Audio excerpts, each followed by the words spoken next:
All right, so now we're going to talk about how we regulate mRNA. Last time we talked about how we make RNAs.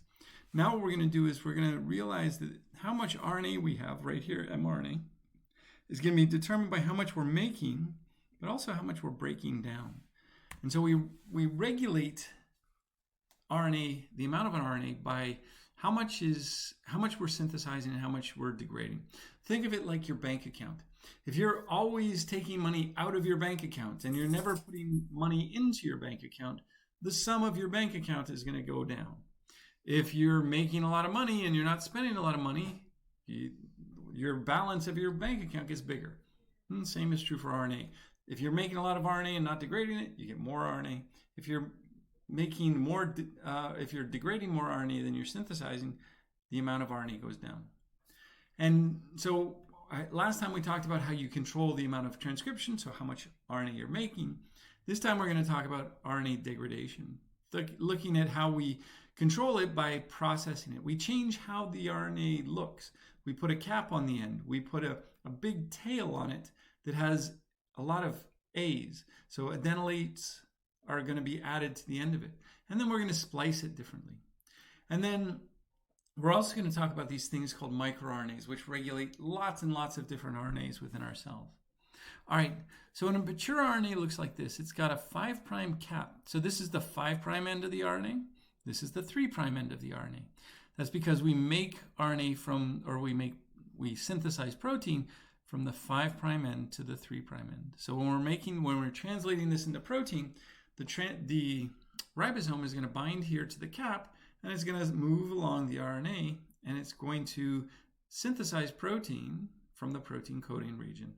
And it's going to go from the 5' end to the 3' end. Within the 5' end, there's what's called the 5' untranslated region. And this is a region that's going to be important when we talk about strength training, because this region can be really, really structured. And if you're thinking about it and you're driving a ribosome down here, if you're trying to drive a ribosome, it's a lot harder to drive a ribosome down and up and around and go through all of this structure than if this were just a flat road. Okay, and that's one of the first ways that we regulate translation, is by how strong the 5' untranslated region is. The protein coding region is next, and then we've got this 3' untranslated region, which can have sections in it which make the RNA easier to degrade. And the last thing is the poly A tail. So this is poly A tail, or the polyadenylation site, is where there's lots of A's. And the reason that we have lots of A's there is because there's little enzymes called deadenylases. And I don't know if you're old enough to remember the game Pac-Man, but Pac-Man is basically what these deadenylases are. And basically what they do is they eat RNA from the 3' end to the 5' end. And if you have a super long polyadenylation site, then it takes longer for these deadenylases to actually chew up the rest of the RNA. So once it's synthesized, RNA is degraded from the poly A tail. If you want to block the deadenylases, you can also add this protein called the poly A binding protein, so PAB. So this poly A binding protein is really important because it can bind to the poly A. And later what we'll see is it helps with translation of this message. So if you don't have a poly A tail, you can't translate the message. That's a quality control that your cells have. All right, so when the poly A binding protein is there and this message is being translated, it can't be broken down by the deadenylases. All right, and that's just a general way that we degrade all RNAs. There's very specific ways that we control certain RNAs, and that's using this 3' ARE, or this is an AU-rich element. So AU-rich means it's adenosine and uracil, because again, so the T is switched with the U in the RNA.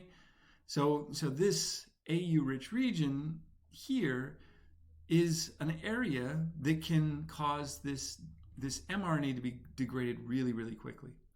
So if you want to maintain the stability of the RNA, there's certain factors that block the effects of the ARE. And what those are proteins that bind to the ARE, and prevent it from being degraded. The others are these negative stimuli, which are proteins that can recognize the ARE and degrade this. And so this modulation is going to be found in proteins that are really important or messages that are really important where we don't want them to stay around very much usually. So things like proto-oncogenes. An oncogene is a gene that causes cancer. A proto-oncogene is the one that has the ability to cause cancer, but it doesn't normally. One of the reasons that they're proto-oncogenes is because a lot of them have these ARE elements. And the ARE element prevents it from staying around very long. So there's a gene called MYC. MYC has a half-life of less than 20 minutes. That means you make the mRNA and it's degraded half of it's degraded within 20 minutes. And it has an ARE. And that just keeps it from staying around, because if it stays around, you get cancer. All right. So those are ways that we can control one mRNA at a time.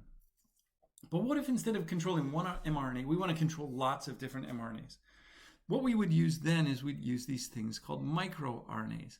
So MI for microRNAs, these are 21 to 23 base pair long pieces of RNA that are just little structures, little single-stranded structures. And what they do is they bind to RNA. They bind usually to the 3' untranslated region of RNAs. And if they bind perfectly to your RNA, so all 21 or all 23 base pairs match, then this mRNA is degraded completely. It's just broken down and eliminated from the cell. If it binds fairly well but not perfectly, what happens is it blocks the ability of this gene to be translated.